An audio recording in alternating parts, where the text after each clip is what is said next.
तो मैंने सोचा कि अवेंजर्स डूम्सडे का ट्रेलर आने से पहले हमारे सामने जितने भी ऑफिशियल लीक आए हैं उन पर एक कंप्लीट वीडियो बना दी जाए। ये एक तरह से रिकैप भी हो जाएगा और पिछले एक साल की यादें भी ताजा हो जाएंगी। शुरू से बात करें तो पिछली अवेंजर्स मूवी थी अवेंजर्स एंड गेम और फिर हमें अवेंजर द कैंग डायनेस्टी देखने को मिलती। कैंग द कॉन्करर को प्ले करने वाले थे जोनाथन मेजर, जो इसके मेन विलन होते, लेकिन कोर्ट कचहरी के चक्कर ने यहाँ एल लगा दिए और मार्वल ने कैंग को डूम से रिप्लेस कर दिया। एक नई एवेंजर्स मूवी के लिए डूम्सडे का नाम सामने आया। अब डॉक्टर डूम को प्ले करने के लिए एक एक्टर चाहिए रहता और ये कौन होता, इतना सिरदर्द ना देते हुए यहीं पर अनाउंस किया गया कि आरडीजे डूम को प्ले करने वाले हैं। फैंस को एक दो दिन अच्छा लगा कि आरडीजे वापस आ रहे हैं, लेकिन फिर शुरुआत हुई कंफ्यूजन की कि कैसे एक हीरो को विलन दिखाया जाएगा। इसलिए अभी भी 80% ऑडियंस ऐसी है जो आरडीजे डॉक्टर डूम के साथ डर में है, क्योंकि डूम का असर थैनोस जैसा नहीं है और अभी भी हम डूम को एक विलन जैसा नहीं देख पा रहे हैं। वही ये भी था कि डॉक्टर डूम टोनी स्टार्क का कोई वेरिएंट हो सकता है, तो इसको भी मार्वल ने क्लियर किया। एक फोटो मार्वल की तरफ से शेयर किया गया जहां आरडीजे डॉक्टर डूम को लेकर ये क्लियर किया कि आरडीजे विक्टर वॉन डूम का ही रोल प्ले कर रहे हैं। रूसो ब्रदर्स इसे डायरेक्ट करेंगे, जिन्होंने captain America winter soldier, Avengers infinity war और अवेंजर्स एंड गेम को डायरेक्ट किया है।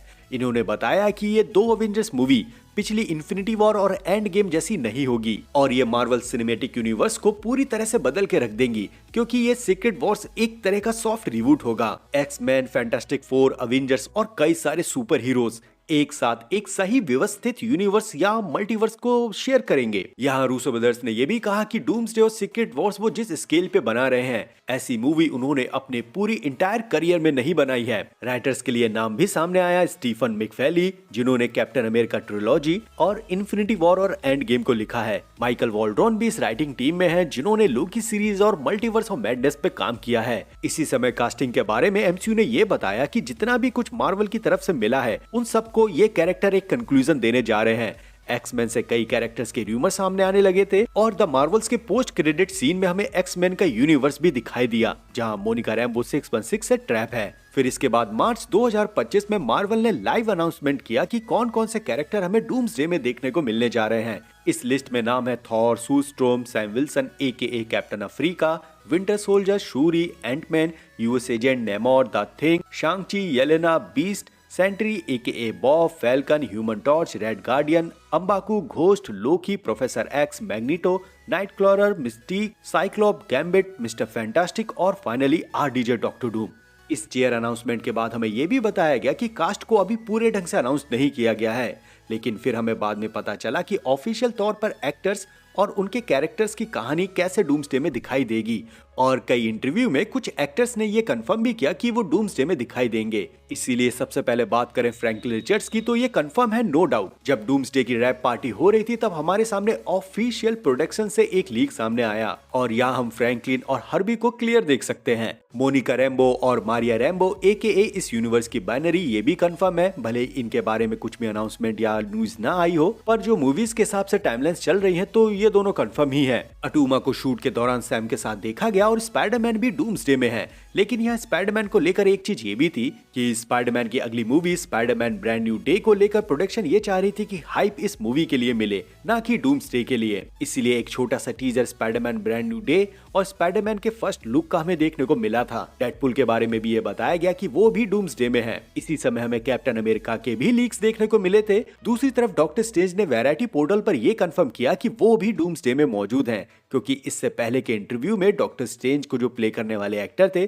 उन्होंने ये सीधा मना कर दिया कि वो डूम्सडे में नहीं दिखाई देंगे। इस वचन के बाद फैंस भड़क गए और फिर इन्हें ये चीज कंफर्म करनी पड़ी। फिर कुछ समय बीता और हमारे सामने कॉस्मिक सर्कस से ये रूमर सामने आने लगा कि सेकंड चेयर अनाउंसमेंट के लीक ऑफिशियल मिल गए हैं। इसमें नाम है Captain Marvel, Love, Hulk, B-15, Hawkeye, She Hulk, Wolverine X-23, Nick Fury, Wong, Wanda, ओवी, Sylvie, Clea, Kate Bishop, Cassie Lang, Wasp और मोनिका रैम्बो। इसी समय कुछ सोर्स और भी सामने आए जहां ये बताया गया कि मिस मार्वल को भी सेट पर देखा गया है और यहाँ मिस मार्वल अकेली नहीं थी, बल्कि डेडपूल 2 से जो हमने डोमिनो को देखा था वो भी यहाँ है। साथ ही एक्स-मैन से स्टॉर्म को भी यहाँ स्पॉट किया गया था। इसके बाद my time to shine hello ने यह बताया कि घोस्ट राइडर को लेकर एमसीयू के प्लान है और वो भी डूम्सडे में कुछ सेकंड के लिए दिखने वाले हैं। अप्रैल 2025 से सितंबर 2025 तक डूम्सडे की शूटिंग हुई। सुरक्षा इतनी बढ़िया थी कि कोई भी लीक सामने नहीं आने वाले थे। इसीलिए सबसे पहले मार्वल ने ऑफिशियल RDJ का फोटो शेयर किया और यहाँ बस कुछ ही डिटेल्स थी जो नोटिस करने वाली थी, जिसमें से नंबर 1 ये है कि यह मसल सूट यूज हो रहा है डॉक्टर डूम के लिए। दूसरा, चेहरे पर मोशन सेंसर का भी यूज किया जाएगा, इसलिए हम यहाँ पर कई सारे पॉइंट्स भी देख सकते हैं। एक और फोटो शेयर हुआ प्रोडक्शन की तरफ से और ये देखने में ऐसा लगता है कि ये फोटो रेगिस्तान की है। कुछ ने ये समझा कि ये वॉइड हो सकता है, पर जल्दी समझ में आ गया कि ये वकांडा का है और इस फोटो में अंबाकू है। दूसरा फोटो फैंटास्टिक फोर के शिप के अंदर के साइड का दिखाया गया,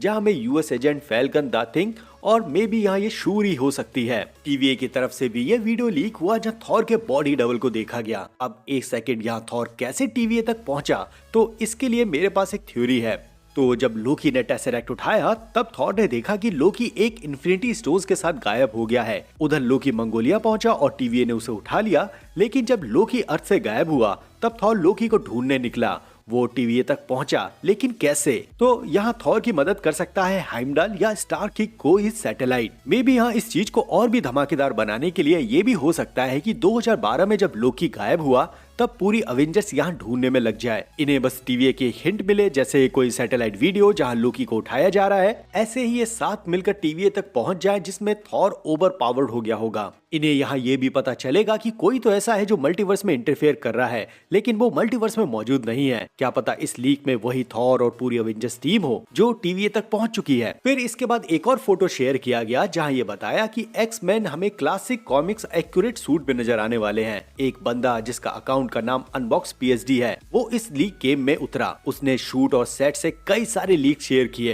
पहले लीक में हम किसी को फॉर्मल ड्रेस के साथ गेट खोलता देख सकते हैं और इसके हाथ में एक बैग जैसा है और ये सेट 60s के टाइम का है। तो ये हो सकता है कि ये सीन कैप और पैगी के समय का हो या डॉक्टर डूम के कॉलेज टाइम का। दूसरी तरफ हमें एक्स-जेवियर के एक्स मेंशन के बाहर का लीक देखने को मिला, जहाँ चारों ओर तबाही सी फैली है। यहाँ स्टैचू है और ये बैटल सीन लग रहा है। सेंटिनल की बॉडी पार्ट भी यहाँ देखने को मिले, जिसे गवर्नमेंट ने म्यूटेंट को कंट्रोल करने के लिए बनाया था। लीक में ये भी कहा गया कि एक्स-मैन वर्सेस डॉक्टर डूम की बैटल का ये सीन हो सकता है, जहाँ डूम सेंटिनल्स को कंट्रोल कर रहा होगा। और जो कुछ स्टैचू हमें देखने को मिले वो अभी तक समझना नामुमकिन है। इसी में ये फोटो जहाँ मार्वल फैंटास्टिक फोर के सेट को डूम्सडे के लिए यूज कर रहा है और यहाँ बस उनके मेन स्ट्रीट का ये सीन है। बाकी बिल्डिंग के अंदर के जो सीन है वो इंडोर सेट्स के हैं। एक 60s के समय का एक घर भी डिजाइन किया गया था जिसका पहला नाम आयरन मैन फिस्ट हाउस था।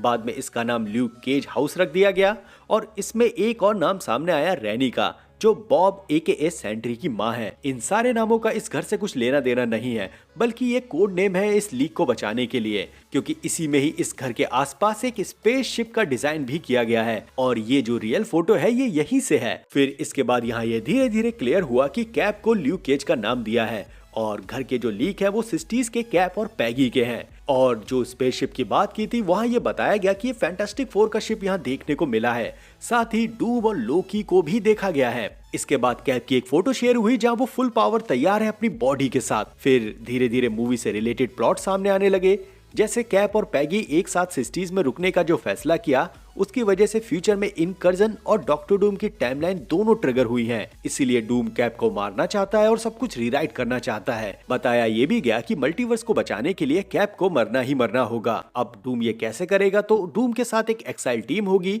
जो हीरोज के साथ विलन्स को मिटाने का काम करेगी। शुरुआत तो फ्रैंकलिन से हो ही चुकी है और अगला टारगेट कैप है। इसी में कई सारी और भी टीम्स हैं जो सुपर हीरोज और उनके यूनिवर्स को बचाने के लिए इंटरफेयर करेंगी, जैसे X Men, fantastic four, Avengers, new Avengers. और इनमें जो सैम विल्सन की अवेंजर्स वाली टीम है वो 616 पे रहकर ही लीड करेगी। बाकी ये जितनी भी दूसरी टीम ही है जैसे न्यू अवेंजर्स वो मल्टीवर्सल ट्रैवल करती नजर आएंगी। थॉर और लव को कॉस्मिक लेवल से जोड़ दिया है, जहां लव लिविंग यूनिवर्स इटर्निटी की पावर रखती है। फ्यूचर में जब पूरे यूनिवर्स पर एक ऐसा खतरा आएगा जैसे इनकर्जन या दूसरी यूनिवर्स का पास में आ जाना, तब लव जिसके पास इटर्निटी की पावर है वो बताएगी कि आगे किस लेवल का खतरा आ रहा है और थॉर ऐसे जान पाएगा मल्टीवर्सल क्राइसिस के बारे में। एक नोटिस करने वाली बात यह है कि थॉर के पास लव है जो एक तरह की लिविंग यूनिवर्स है।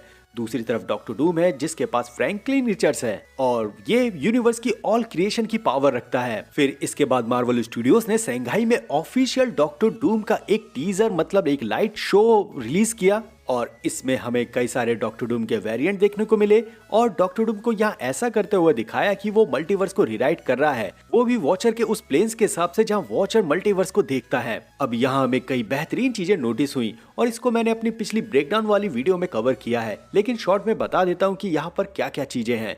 नंबर 1 काउंसिल ऑफ डूम्स है।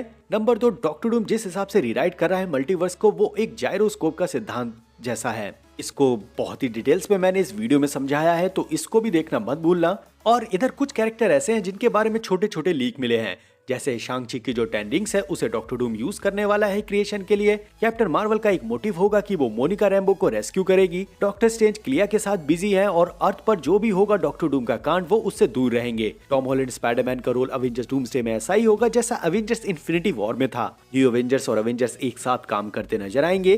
फैंटास्टिक फोर का बस एक ही काम होगा कि वो कौन है जो फ्रैंकलिन और सू स्ट्रोम को अपने साथ ले गया है। कंप्लीट एक्समैन के लिए ये चीज एक रोबोट जैसी होगी जो फेज 7 में एक नई शुरुआत देगी। फेज 7 में जितना भी कुछ हमें एक्समैन से देखने को मिलेगा उसमें कुछ नया ऐड नहीं होगा, बस एक्समैन, फैंटास्टिक फोर और अवेंजर्स ये एक साथ एक अर्थ पर नजर आएंगे, बिल्कुल कॉमिक्स की तरह। अब अगर पिछले एक हफ्ते का अपडेट लें तो इस टीजर के बारे में बताया जा रहा है कि 18 दिसंबर को हमें इसका टीजर देखने को मिल सकता है। इसकी लेंथ 1 मिनट तक की होगी और 3 ट्रेलर हैं जो हमें जनवरी तक देखने को मिल जाएंगे। और अगर ये रूमर सही कह रहे हैं कि हमें 15 दिन में 3 ट्रेलर देखने को मिल रहे हैं, तो भाई ये देखने में मजा आएगा। लेकिन मुझे एक डर भी है कि डूम्सडे को लेकर अगर वैसी हाइप नहीं बन पाई जैसे इन्फिनिटी वॉर और एंड गेम पर बनी थी, तो मार्वल का पहला ही ट्रेलर का असर बेअसर हो जाएगा। इस पर भी हम बात करेंगे कि डूम्सडे को लेकर कैसा डर हम लोगों के सामने आ रहा है। लेकिन उससे पहले अगर आप यहाँ तक हैं तो ये मैं जानता हूँ कि आप एक एमसीयू फैंस हैं और मैं भी एक एमसीयू फैंस हूँ, तो आप एक छोटा सपोर्ट और एक छोटा मोटिवेशन के नाम पे सब्सक्राइब कर सकते हो। ये बिल्कुल फ्री है। इस चैनल पर एमसीयू के अलावा कुछ परोसा नहीं जाता, तो मैं ये कह सकता हूँ कि आप सब्सक्राइब कर लो अगर आप एमसीयू फैंस हो तो। फिलहाल अब मिलते हैं अगली वीडियो के साथ, तब तक आप अपना ध्यान रखो, मजे लो, लव यू एंड बाय।